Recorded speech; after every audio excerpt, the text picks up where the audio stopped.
So we had DSTV Premiership action. Kaizer Chiefs going up against Stellenbosch, and Stellenbosch winning that one 1-0. Big ups to them, a clean sheet, another win, and also level on points with Mamelodi Sundowns. I mean, Steve Barker's having a phenomenal season with this team, especially also considering the fact that they've only had 5 league wins last season, and now they already have 5 league wins within the league as well. So big ups to them with regards to that. Only caught the game from the 50th minute because I was at work, but when I did get home and I looked at the team of Kaizer Chiefs, I was really surprised to see that Stuart Baxter made changes at the back. You know, considering the fact that this team had just come off 2 wins in a row, I was thinking, why make the changes, especially at the back in terms of introducing Cardozo. I thought the defense looked much better when Austin Dube was in the side. So he made the changes, and I think when you saw the goal, you could just see that this centre-back pairing partnership is still conceding goals, referring to Matoho and as well as Cardozo.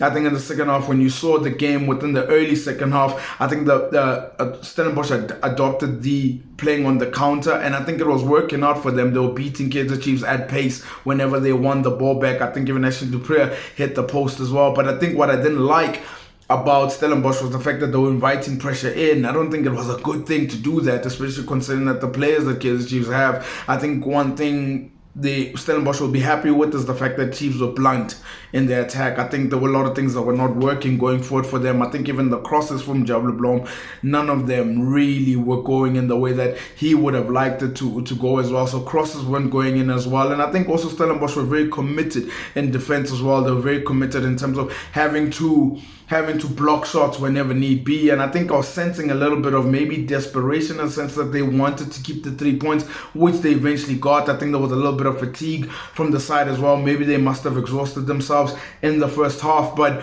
they get the win, they get the crucial 3 points. And as for Kaizer Chiefs, I think this is a wake-up call, and a wake-up call for Stuart Baxter that once you have a winning formula, don't change it. You know, if it's not broken, don't fix it. If it's not, that's what I was trying to say. If it's not broke, then don't fix it. So I think that's a curving lesson for him as well.